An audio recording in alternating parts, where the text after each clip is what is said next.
Digital data protection act ने भारत के parliament में पास हुए राइट टू इंफॉर्मेशन एक्ट की धज्जियां उड़ा दी। अगर राइट टू इंफॉर्मेशन एप्लीकेशन में ऐसी कोई जानकारी मांगी गई है जिसका पब्लिक इंटरेस्ट के साथ कोई संपर्क नहीं है, तो ऐसी सूचना देना अनिवार्य नहीं है।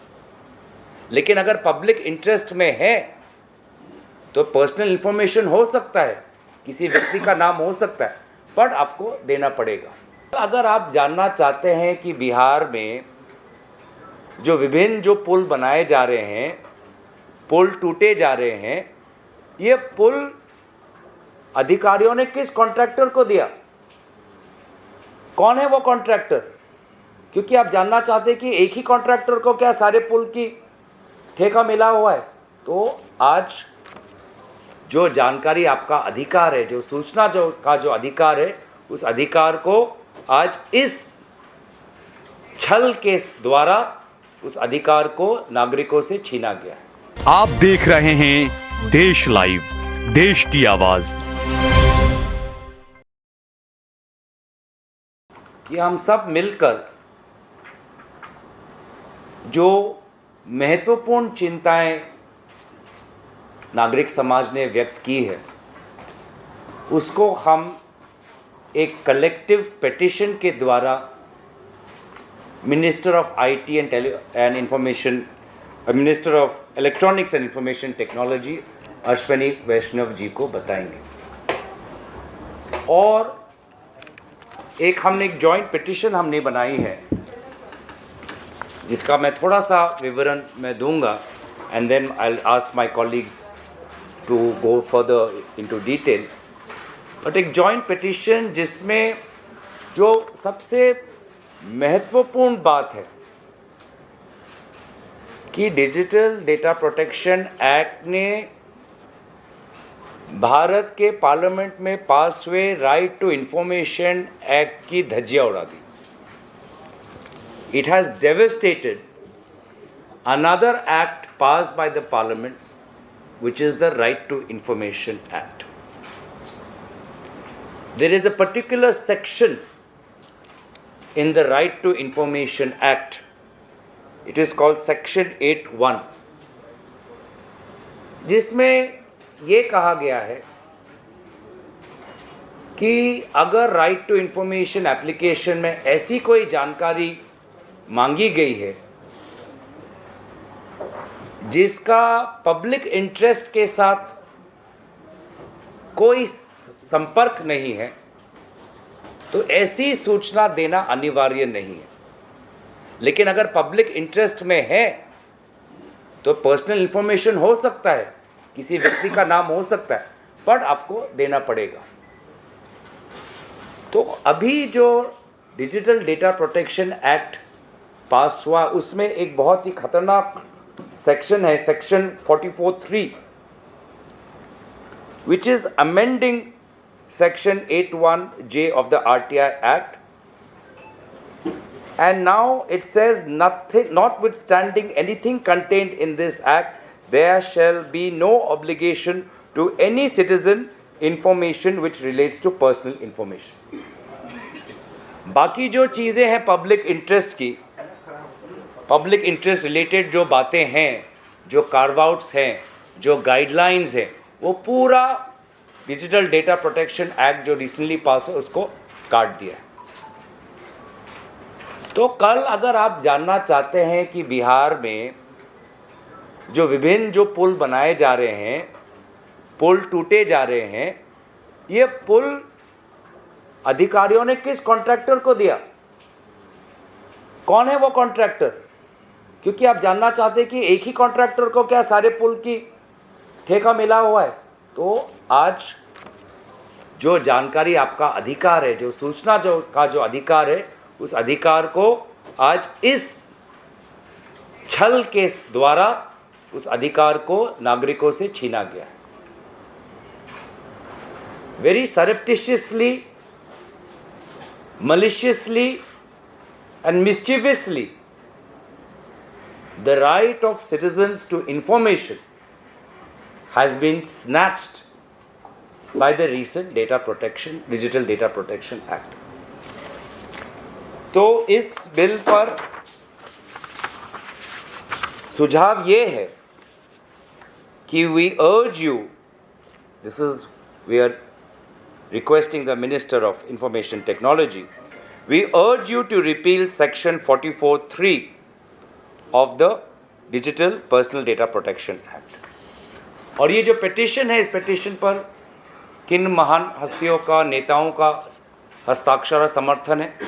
आदरणीय राहुल गांधी जी का, अखिलेश यादव जी का, बालू जी का, जॉन पीटर्स जी का, विभिन्न हमारे जो समर्थक करने वाले जो दल हैं, चाहे वो एनसीपी हो, चाहे वो शिवसेना यूबीटी हो, विभिन्न दलों के साथ हमने विचार विमर्श कर हमने सोचा एक जल्द से जल्द an immediate and urgent action must be taken, and a joint petition was circulated because the parliament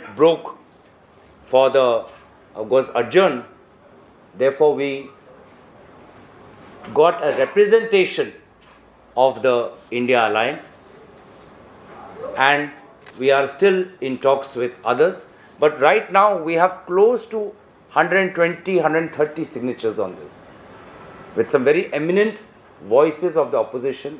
विरोधी दलों के बहुत अहम नेताओं की आवाज़ और उनका हस्ताक्षर इस पिटीशन पर है। तो बहुत ही आज कल के बीच में ये हम मंत्रालय में भेजेंगे और हम आशा करेंगे कि सरकार इस पर गंभीर मंथन करेगी और जो हमारा परामर्श एडवाइस है कि सेक्शन 44(3) को रिपील करना, वो करेगी। वो इससे करने से डिजिटल डेटा प्रोटेक्शन के मूल जो बिल है उस पर ज़्यादा प्रभाव नहीं पड़ता, लेकिन पार्लियामेंट के द्वारा पारित हुआ राइट टू इंफॉर्मेशन एक्ट की जो आत्मा है उसको हम बचा पाएंगे। By repealing this, the fundamental nature of digital data protection act will remain intact, but the soul of the RTI act will be protected. And I'm glad that the opposition parties on this issue have come together. I want to thank all the leaders of the India Alliance opposition parties. Thankful to the MPs for having come down here. I only want to say that this is our view of democracy, that citizens have rights and government has a duty to uphold these rights. हमारा सोच ये है कि नागरिकों के पास अधिकार है और सरकार का कर्तव्य बनता है उन अधिकारों को संरक्षण करना। लेकिन वर्तमान की भाजपा सरकार का नजरिया उल्टा है। उनको लगता है कि सारे अधिकार सरकार के पास है क्योंकि वो निर्वाचन जीत के आए हैं। They think the BJP thinks that them being elected gives them all the rights and citizens has no rights. Now citizens have the duty to follow what the government has ordered them to do. Amit Shah ji कहते नहीं parliament के, मानना ही पड़ेगा। अरे अधिकार हैं नागरिकों के, हमारा कर्तव्य है कि हम नागरिकों के अधिकारों को और सशक्त करें, संविधान के अनुसार कानून बनाएं, पार्लियामेंट के द्वारा पारित हुए कानूनों को हम अपहोल्ड करें। और इनका ये है कि might is right, brute power, absolute power, zero responsibility towards protecting citizens' rights. So I would just like to close my opening remarks there, and I would request, and I would also invite Professor Naval Kishore ji from RJD to the dais, and I request now Priyanka Chaturvedi to share her views. आप सभी को नमस्कार। ये गौरव जी ने पूरा आपको संदर्भ दिया ही है किस कारणवशात हम लोग सब एक साथ इकट्ठे हो रहे हैं, पर ये महत्वपूर्ण इसलिए हो जाता है क्योंकि ये आप सबकी आज़ादी पे भी एक चौतरफा हमला है। आज डिजिटल प्लेटफॉर्म्स जो हैं एक बहुत इंपॉर्टेंट माध्यम बन गए हैं जिस माध्यम के द्वारा RTI एक्ट से इन्वेस्टिगेशन करने के बाद इन्वेस्टिगेटिव जर्नलिज्म थ्राइव करेंगे। वरना आप जान रहे हैं जो ब्रॉडकास्ट मीडिया है किस तरीके से हर तरीके से कोलैप्स कर दी गई है। स्पाइनलेस कहने में मुझे कोई 2 मिनट भी नहीं लगेगा। पर ये जो चौतरफा हमला इस बिल के माध्यम से हो रहा है वो आप सबकी जानकारी में लाना और आप सबके माध्यम से जनता तक पहुंचाना बहुत जरूरी है। आरटीआई एक्ट के बारे में संदर्भ में उन्होंने बताया गौरव जी ने कि किस तरीके से आरटीआई एक्ट को डाइल्यूट करने का काम हो रहा है। और मैं सरप्राइज हूँ, कल ही आईटी मिनिस्टर जो है अश्विनी वैष्णव जी, वो आधार की टीम से बात कर रहे थे, उनसे कह रहे थे एक न्यू लॉ ड्राफ्ट करिए जो कि बिल्कुल अलाइनमेंट में हो विद आरटीआई एक्ट का न्यू लॉ लाइन, जिससे वो अलाइनमेंट में आए। तो यानी आप बिल्कुल क्लियरली एक मैसेज दे रहे हैं कि कोई भी information, right to information act को आप रोड टू इग्नोरेंस की तरफ लेकर जा रहे हैं कि जनता को पता ही नहीं चलेगा, तो ना कोई भ्रष्टाचार हो रहा है, ना कुछ दिख रहा है, ना हमने किया है। ये बहुत दुर्भाग्यपूर्ण है। सारे राज्यों में जो भ्रष्टाचार की बातें निकली हैं वो आरटीआई के माध्यम से ही निकली हैं, उसी पे सबसे बड़ा हमला हो रहा है। ये दुर्भाग्यपूर्ण है। और मैं आपको एक और चीज बताऊं, ये जो डीपीडीपी एक्ट था जो 2019 में पहले आया था, उसमें कोई ऐसा प्रावधान नहीं था। 2021 में भी जो लाए थे जेपीसी के बाद, उसमें भी ये प्रावधान नहीं था। 2023 में अपनी मनमानी कर इन लोगों ने इस प्रावधान को लाए हैं जिससे आरटीआई एक्ट को बिल्कुल नल एंड वॉइड करने की तरफ लेकर जाना है। यानी आरटीआई कानून तो होगा, पर जो वेपन है आपके हाथ में, जो एक हथियार है आपके हाथ में, वो खत्म कर देंगे।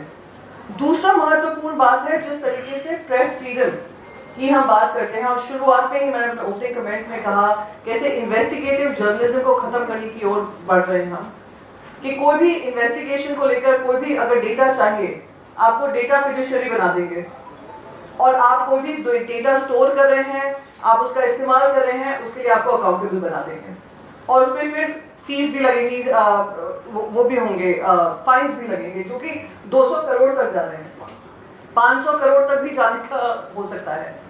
और द वर्स्ट पार्ट इज कि जो डेटा प्रोटेक्शन बोर्ड बन रहा है, डेटा प्रोटेक्शन बोर्ड जो बनेगा वो सेंट्रलाइज्ड इन नेचर होगा, यानी डिसेंट्रलाइज्ड भी नहीं है। जैसे अगर तमिलनाडु में तमिल बोला जाता है, वहां की पॉपुलेशन अलग है, तो उनको भी उसी के कमांड में ले आया जाएगा, सेंटर के कमांड में। महाराष्ट्र में मराठी बोलने वाले हैं, मराठी पर्सनल डेटा है, उसको भी सेंटर के कमांड में ला रहे हैं। कौन चेयरमैन बनेगा, कौन बोर्ड मेंबर्स होंगे, क्या उनकी सैलरीज होंगी, क्या उनके अलाउंसेस होंगे, क्या उन पे एक्शन लिया जाएगा, वो भी केंद्र सरकार के ही नुमाइंदे डिसाइड करेंगे। तो ये किस तरीके से फ्री एंड फेयर है। और साथ ही साथ सेंट्रल गवर्नमेंट के हाथ में ये भी पावर है कि वो डिसाइड करेंगे कौन इंफॉर्मेशन शेयर कर सकता है। प्राइवेट एंटिटीज भी, अगर हम प्राइवेट एंटिटी से भी इंफॉर्मेशन मांगेंगे, वो भी उनको एग्जेम्प्ट कर सकते हैं फ्रॉम शेयरिंग इंफॉर्मेशन। हम लगातार देख रहे हैं कि आरटीआई का पीएम केयर्स को आरटीआई से हटा दिया।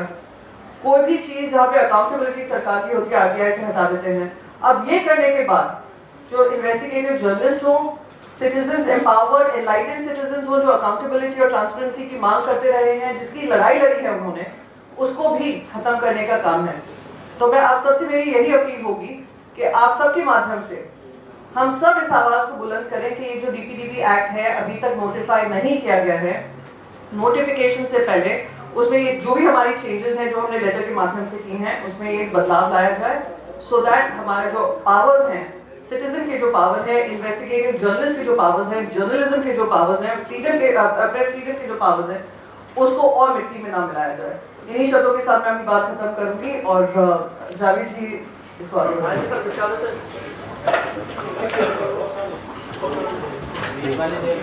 धन्यवाद साथियों।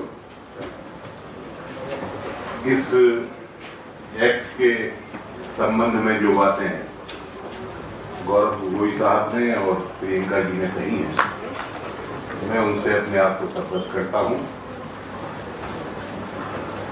आरटीआई का जहां तक सवाल है या सूचना पाने का सवाल है, 2019 में जब आरटीआई एक्ट में यही सरकार संशोधन लेकर के आई थी, तो आधा कवाड़ा तो उस एक्ट का उन्होंने 2019 में ही कर दिया था।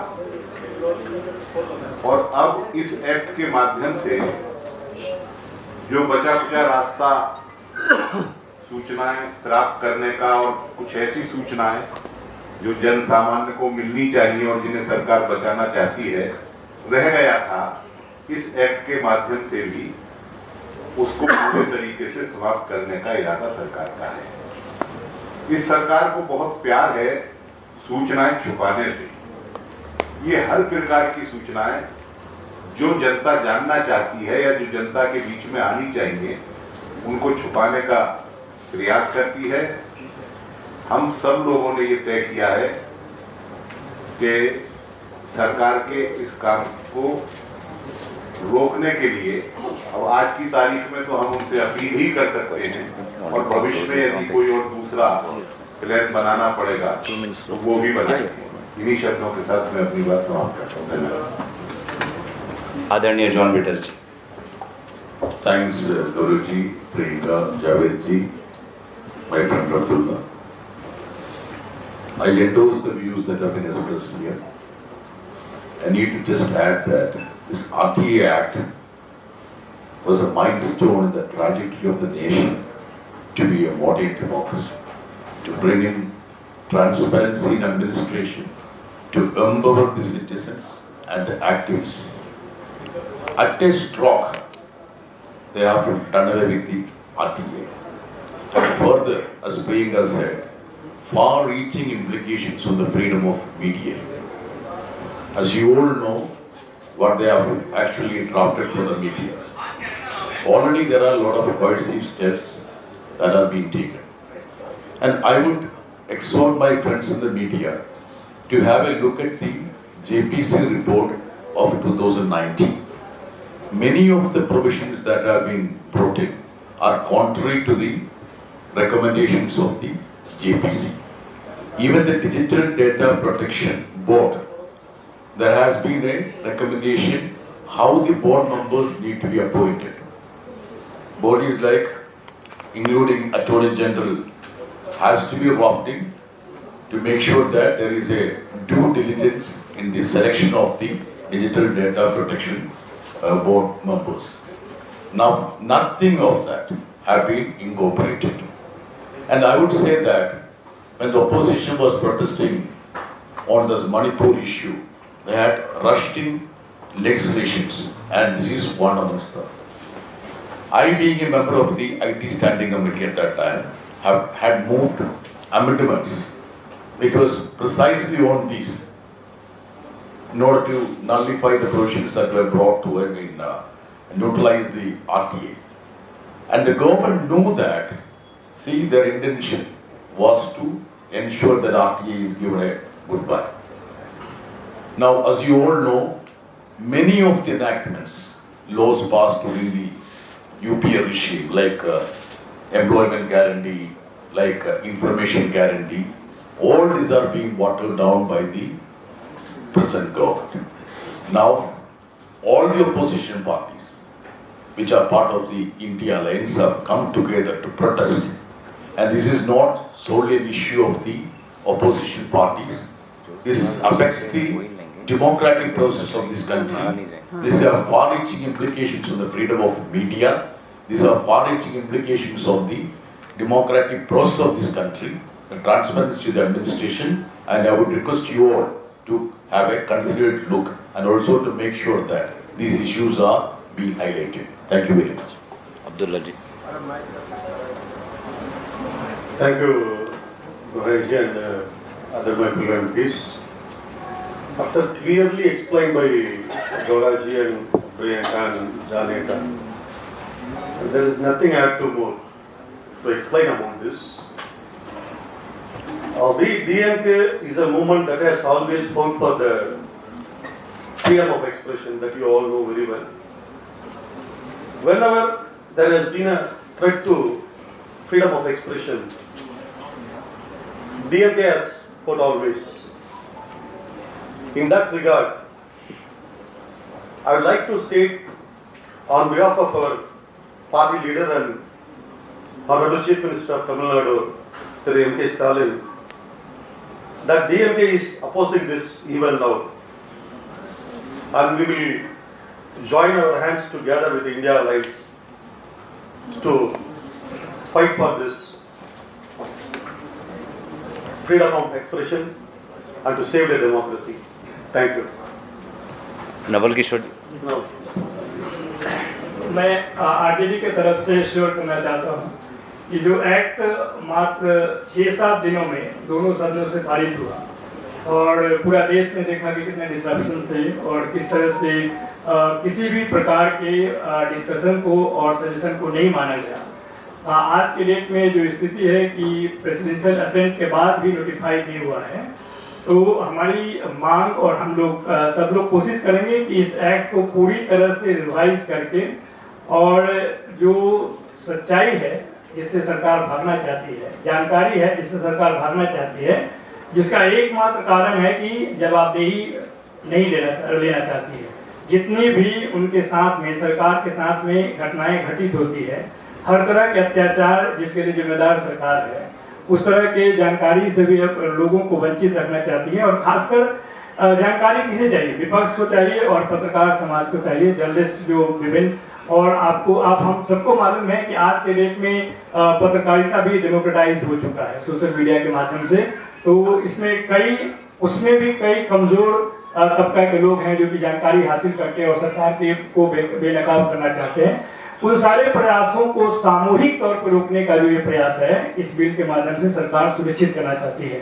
क्योंकि यह बिल अभी नोटिफाई नहीं हुआ है, इससे हम लोग कोशिश करेंगे, इंडिया अलायंस के जितने भी साथी हैं, हम लोग कोशिश करेंगे कि इसको पूरी तरह से रिवाइज करके, अगर ट्रांसपेरेंसी को एस्टेब्लिश नहीं किया गया तो इस एक्ट को लाने का कोई मतलब नहीं है। जो आरटीआई के माध्यम से किया गया था उसको तो पूरी तरह से पंगु बनाया ही गया। अब इसको सरकार की तरफ से कांटेदार बनाने की कोशिश की गई है कि कोई सोच नहीं पाएगा, और शायद यही कारण है कि उनको लगता है कि इस माध्यम से अपनी नाकामयाबियों को छुपा सकते हैं और लोगों को गुमराह कर सकते हैं, और जिसके ऊपर कोई भी प्रकाश नहीं डाल सकता है, सब्सटैंशिएट नहीं कर सकता हो, चाहे विपक्ष हो या पत्रकार जो कि लोकतंत्र के चौथे मजबूत स्तंभ के रूप में जाने जाते हैं, उनको भी उस सूचना से अवगत नहीं कराया जाएगा। कानूनी तौर पे हम लोग इस पहल को, इस कदम को, इस एक्ट को पूरी तरह से विरोध हमारी पार्टी करती है, और जिस स्तर पर होगा हम लोग एक साथ रहकर इसका विरोध और इसको कोशिश करेंगे और पूरी तरह से इसको रिवाइज करके in the interest of democracy इसको एक्ट को समावेशी बनाया जाए। धन्यवाद। धन्यवाद। मैं दोबारा सभी दलों को धन्यवाद करता हूं, आभार प्रकट करता हूं कि उन्होंने इस अहम विषय पर हम एक साथ मिलकर नागरिकों की अधिकार को बचाने के लिए, लोकतंत्र को बचाने के लिए, संविधान को बचाने के लिए हम आगे आए हैं। और हम आशा करते हैं कि इस बार जो विभिन्न जो समाज के अंग है वो भी आगे बढ़ते जाएंगे। जो पत्रकार समाज है, जो नागरिक समाज है, हम सबको मिलकर हमारे देश को, हमारे देश की लोकतांत्रिक आदर्शों को बचाना है। In case the government doesn't adhere to your appeal, what will be your future plan? Let us focus on the present and let us think positively also. Would you also क्या आप कोर्ट का रुख भी इख्तियार करने पर विचार करेंगे अगर सरकार आपकी? Let us wait for the reply of the government to our initiative. We've done a press to articulate our concerns. We have signed a letter. We are submitting a letter signed by the senior most opposition leaders, supported by opposition MPs. I am hopeful because these concerns are not just of the opposition parties. There are many in the civil society, there are many in the press, many privacy activists, many right to information activists. This is an interest that goes beyond the India Alliance. This is the interest of our country, of our fundamental right to have a modern democracy, as John Bitterji. So we are hopeful that the government will will respond positively, but let us wait for the reply before we move on to our next step. No, just to add to her, as Gauravji said, see, we are waiting for the response of the government. But just to respond to your question, this is violation of the letter and spirit of the Supreme Court verdict on Puttaswamy case. Actually, the protection of privacy is obviously comes on that, the premise of that. But what have been brought in the form of this legislation is contrary to what have been told by the Supreme Court and many high courts. So we feel that this is a fit case to approach the court. But as Gauraji said, now our attempt would be to understand, elicit an opinion and response from the government of India. Sir एक बहुत pointed question है. कुछ दिन पहले यहीं पर ही press conference हुई थी, एनसीपीआरआई ने की थी about the same issue. Prashant Bhushan, Anjali Bhardwaj and प्रेस्टो was also part of it. क्या आप लोगों को पता नहीं था कि डेटा प्रोटेक्शन एक्ट के जरिए आरटीआई अमेंड किया जा रहा है? क्योंकि इस पर बहुत चर्चा हुई थी. आप 2019 के ज्वाइंट कमिश्नर जेपीसी की बात कर रहे हैं, पर आप लोगों को बिल्कुल भी आइडिया नहीं था. क्या आप लोगों ने उस वक्त बहुत गंभीरता से नहीं लिया कि आरटीआई को अमेंड कर देंगे? और जैसा कि एनसीपीआरआई का कहना है कि डिजिटल इंडिया के लिए ये जो एक्ट है बहुत ड्रैकोनियन है, तो शायद आप लोगों ने थोड़ी सी देर नहीं कर दी, आपको लगता है इसको उठाने के लिए? Let us again explain and what John Bitters ji also said. I was also in the JPC. Nothing related to Section 81J was discussed in the JPC. I have submitted a dissent note, and so have many of the colleagues of other parties. We would have included this had this was brought in. This was brought in as amendments in the last stage when, as he said, the entire country was debating Manipur. So the malicious and intent of the government is very clear, and ever since then, this government is just showing absolutely no openness to rethink on this issue. Just to add to you, not that we were not exercised over that. See, many of us moved amendment. One of the amendment which was moved by me, 8th August 2023, which is signed by the Secretary General, by Dr. John Bitters. Nothing contained here shall be construed as having overriding effect on the provisional right for Information Act 2005. We had moved amendments. The opposition members were exercised over that. We had resorted to amendments. It's not that, you see, we were oblivious about that. We were agitated about that.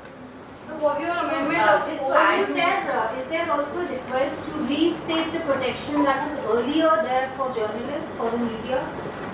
Well, in our letter that you will see, we have outlined essentially Section 81J as articulated in our press conference. The Digital Data Protection Act infringes upon many freedoms guaranteed under the Constitution to various sections of the society. It has far-reaching implications. It has very dangerous implications. There are many issues that we have outlined individually. John Bitters ji talked about the composition of the Data Protection Board. Priyanka ji also talked about the journalistic freedoms. RJD have talked about an entire repeal, and we've talked about many such issues, but where we have come together on is that right now where we have built a consensus on is that we have jointly signed on repealing Section 44(3), which touches Section 81J of the RTI Act.